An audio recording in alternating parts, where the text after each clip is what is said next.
Hey ladies, it's Kim Bukta here today to discuss visceral fat. The reason I wanted to go over visceral fat is I feel like you're going to hear a lot about this in the menopause space. You're hearing all these providers talk about when we hit menopause that our visceral fat can increase anywhere between 8% up to 23%, which is a pretty significant bump in visceral fat. And what is visceral fat? This is the bad fat that causes chronic disease. This is the deeper fat that you can't see. This is the fat that surrounds our organs. And again, this is kind of an inflammatory fat that releases these inflammatory substances that causes this chronic disease.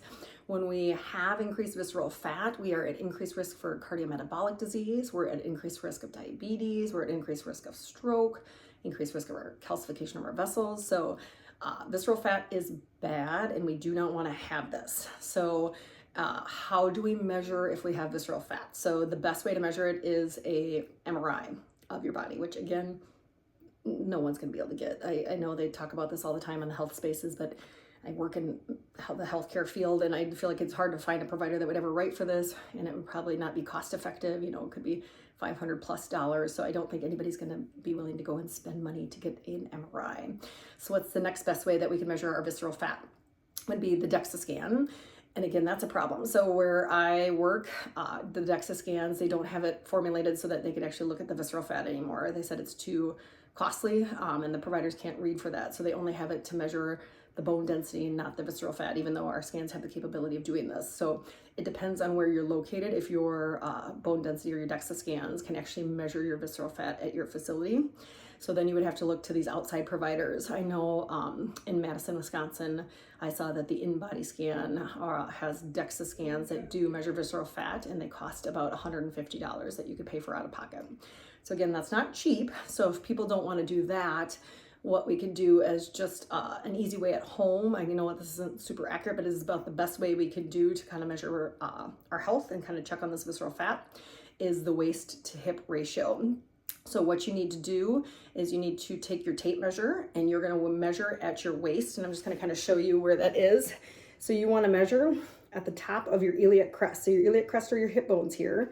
You're going to measure the top here. So you get the tape measure to go right across, lay flat at your iliac crest, take that measurement, and then you're going to go at the widest part of the hip. So then again, measuring here, you're going to take the waist measurement divided by the hip measurement, and that is going to get you your waist to hip ratio.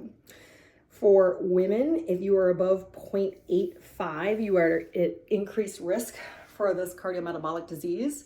If you are a man, it's above 0.9. So again, you want to take that hip measurement right at that iliac crest where I showed you, so the top of the hip bones, lay it flat, measure there, and then the widest portion of the hip. And waist divided by hip will give you that waist to hip ratio.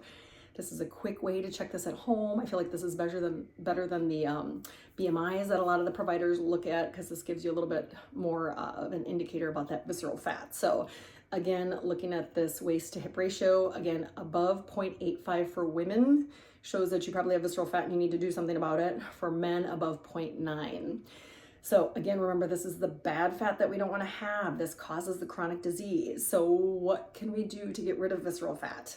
I'd say refer back to some of my videos, because what I've talked about so far is what we need to do to get rid of visceral fat. But just a quick recap is one of the best ways to get rid of visceral fat is, number one, cut out ultra-processed foods. So they found that it is the ultra-processed foods that is causing this huge rise in visceral fat, that they're even seeing it in kids because kids are eating so much ultra-processed foods. So they say that if people just get rid of ultra-processed foods, that is one way that we can lower our visceral fat. Next is increase your protein intake. So again, get that protein intake up.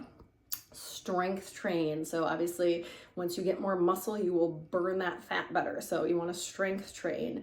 And then finally, sprinting. Sprinting is one of the best exercises to help burn visceral fat as well. And again, refer back to my prior videos. Sprint training does not mean you have to go out and run. It just means you have to get that heart rate up. And if for people that are not active, it could be just like you're walking fast up a hill or walking fast upstairs. So I gave some ideas in my other videos about the sprint training that I would refer back to watch, but sprint training is a great way to get rid of visceral fat as well. And then some of the other ways I've talked about is obviously reducing stress, which is hard to do, but again, that helps lower your cortisol levels, getting good sleep. These are all things that can help lower our visceral fat. So again, this is just a quick video talking about visceral fat and the importance of knowing what this is and a quick way to check this at home. Because again, I know we don't all have the money to go out and buy these fancy scans that people are getting every 6 months to check on our health. So just quick, waist to hip ratio measurements is a quick way to check on this. And again, looking at my other videos on ways that you can get rid of that visceral fat is kind of all that we've talked about so far on that healthy living. I hope these videos help. Again, if you like these videos, please hit like or subscribe to my channel so that you'll know when a new video comes out. Again, subscribing doesn't cost anything. You're not buying anything. It just shows you when my next video comes out. I hope these videos are helpful. And again, until next time, ladies, I hope you're all having a great day.